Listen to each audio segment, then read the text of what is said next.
కేజ్రీవాల్కు బెయిల్పై stay, Delhi high court కీలక ఆదేశాలు, రౌస్ అవెన్యూ కోర్టు తీర్పునకు ఈడీ సవాల్ చేయడంతో మరి ముందరికి వెళ్తూ ఉన్నారు. అండ్ అట్లనే కవిత పరిస్థితి, కవితకి కూడా మరి కేజ్రీవాల్కి వచ్చినట్టు కవితకు కూడా వస్తుందని చెప్పి విశ్వ ప్రయత్నాలు చేస్తూ ఉన్నారు. అండ్ ఇక్కడ ఇంకో విషయం ఏంది, కవితను కాపాడేది చంద్రబాబేనా, అందుకే వీళ్ళందరూ అటువైపు చూస్తూ ఉన్నారా అని చెప్పి నెట్టింట్లో సోషల్ మీడియాలో మొత్తం కూడా వైరల్గా మారుతోంది. సో కవితను బయటికి తీసుకురావాలంటే ఖచ్చితంగా చంద్రబాబు నాయుడు హస్తం ఉండాల్సిందే. అందుకే ఈ బావమరుదులందరూ ఒక్కసారిగా చంద్రబాబు నాయుడిని కాకాబడుతున్నారు అని కూడా క్లియర్గా తెలుస్తూ ఉన్నది. సో మరి చంద్రబాబు నాయుడు గారు ఏ రకంగానైనా సరే మరి కవితని కాపాడుతాడేమో, బయటికి తీసుకొస్తాడేమో అని చెప్పి వీళ్ళందరూ కళ్ళల్లో ఒత్తులేసుకొని ఎదురు చూస్తూ ఉన్నారు, ఒక రకంగా కాకాబడతా ఉన్నారు. కానీ ఆయన అరెస్ట్ అయినప్పుడేమో మీరు ఓటు పట్టించుకోలే, నిమ్మకి నీరెత్తనట్టు ఉన్నారు. అక్కడెక్కడో అరెస్ట్ అయితే ఇక్కడెక్కడేందయ్యా, ఇక్కడెందుకయ్యా చేసేది అని చెప్పి మాట్లాడిండు దొర. మరి ఇప్పుడేమో మీ చెల్లె అరెస్ట్ అయితే, కవిత అరెస్ట్ అయితే చంద్రబాబు నాయుడిని కాపాడాలని చెప్పి ఇండైరెక్ట్గా ఆయనకి వార్తలు పంపిస్తూ ఉన్నారు. ఏమని ఇండైరెక్ట్గా ఆయనకి పంపిస్తూ ఉన్నారు, దయచేసి మీడియేటర్ ద్వారా కవితను కాపాడండి, మీ వల్లనే అవుతుందని చెప్పి రాయబారాలు చంద్రబాబు నాయుడికి పంపిస్తూ ఉన్నారు, మంతనాలు చెప్తా ఉన్నారు. ఇక్కడ ప్రెస్ మీట్లలో మీడియాలో ఒకటే పొగుడుతూ ఉన్నారు చంద్రబాబు నాయుడు గారిని, కాకాబడతా ఉన్నారు. మరి ఈ కాకాలు అంతకుముందు ఎందుకు జరగలే? మొన్న జరిగినటువంటి ఇంటర్వ్యూలలో కూడా చెప్పారు కదా, అక్కడ వచ్చేది జగనే, చంద్రబాబు రాడు, జగన్ రావడానికి ఆస్కారం ఉంది అని చెప్పి మాట్లాడారు కదా. మరి ఇప్పుడు అంటే అందుతే జుట్టు లేకపోతే కాళ్ళ, ఇదెక్కడ రాజకీయం అండి బాబు?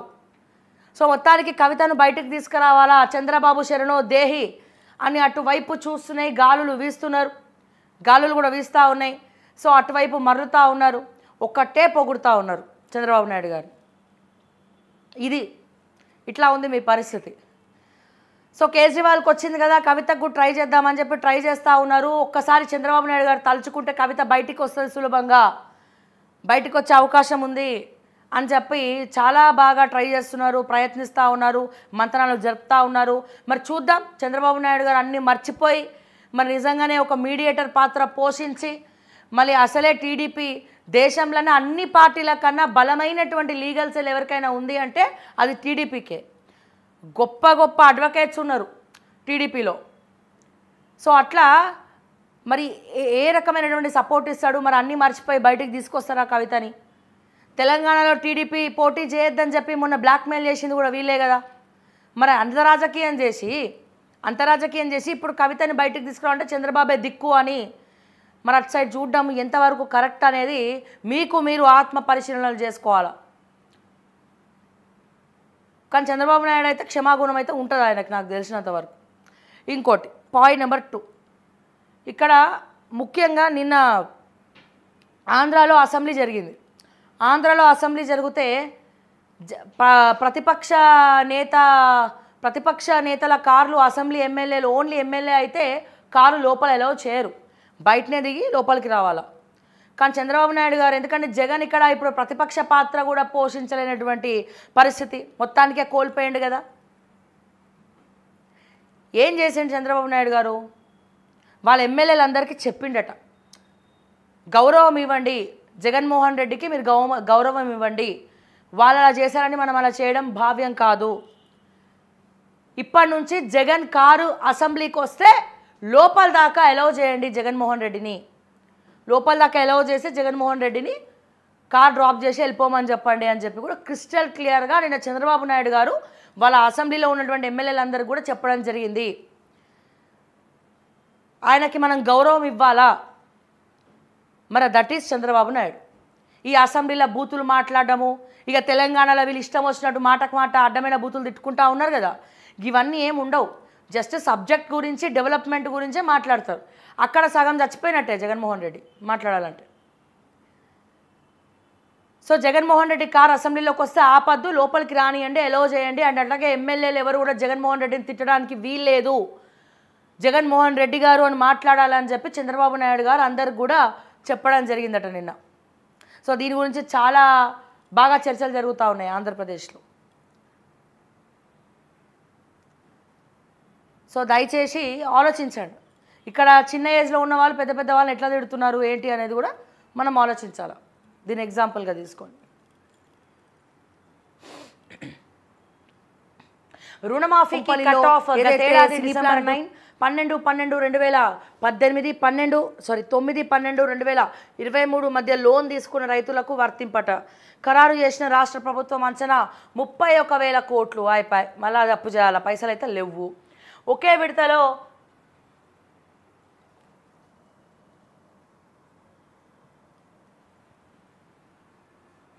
అందులో గైడ్ లైన్స్, అర్హతలు, ఆంక్షలు, మంత్రులు, ప్రజాప్రతినిధులు అనర్హులు.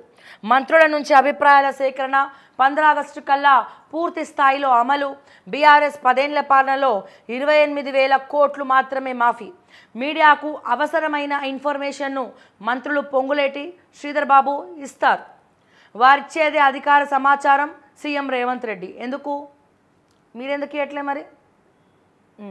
త్వరలోనే మహిళలకు 2,500 రూపాయలు. మహాలక్ష్మిలో అమలుకు మరో స్కీమ్ సిద్ధం.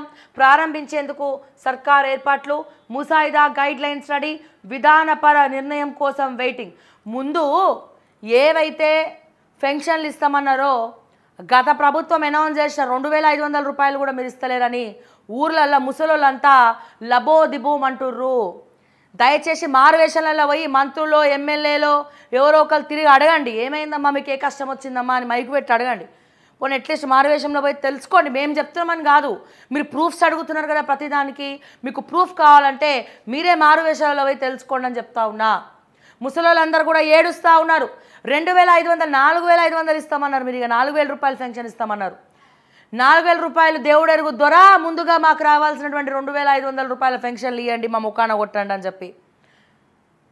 ఈ ఉన్న పాకెట్ మనీ కూడా ఊడిపోయింది. మాకు అసలు పైసలే వస్తలేవు, 4-5 నెలలు అవ్వబట్టే మాకు పెన్షన్లు రాక అని చెప్పి లబో దిబోమని మొత్తుకుంటా ఉన్నారు రేవంత్ రెడ్డి గారు.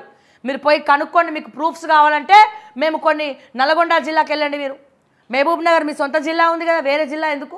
మీ సొంత జిల్లాలో గ్రామీణ ప్రాంతాల్లో పోయి ముసలోళ్ళని అడగండి పెన్షన్ వస్తుందా అని చెప్పి. సాక్ష్యంగా మీరే ఒక ప్రూఫ్ అవుతారు మరి దీనికి. సో దయచేసి అడిగి తెలుసుకోండి అని చెప్పి నేను రేవంత్ రెడ్డి గారికి చెప్తా ఉన్నా.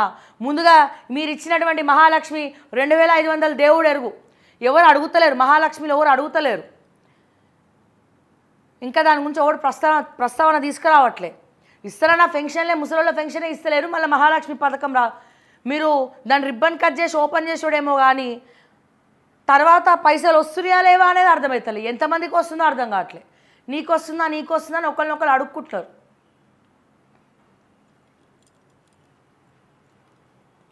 ముందుగా ఊర్లల్లో ఇవ్వాల్సినటువంటి పెన్షన్లు ఇవ్వండి. వాళ్ళకి ఏడుస్తూ ఉన్నారు. వాళ్ళ ఘోష మంచిది కాదు రాష్ట్రానికి.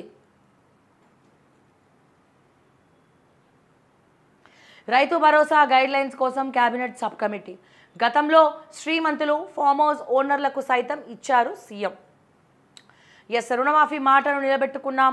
నా జీవితంలో ఈరోజు జూన్ 21న 2024 చరిత్రాత్మకమట. వరంగల్ వేదికగా మే 6, 2022న లక్షలాది మంది తెలంగాణ రైతులకు రాహుల్ గాంధీ ఇచ్చిన మాట. ఏకకాలంలో 2 లక్షల రుణమాఫీ. నా సారథ్యంలో మంత్రివర్గం ఆ మాటను నిలబెట్టుకుంటుంది. తెలంగాణ రైతులకు ఏకకాలంలో 2 లక్షల రుణమాఫీ చేయాలని చెప్పి కేబినెట్ నిర్ణయం తీసుకుంది.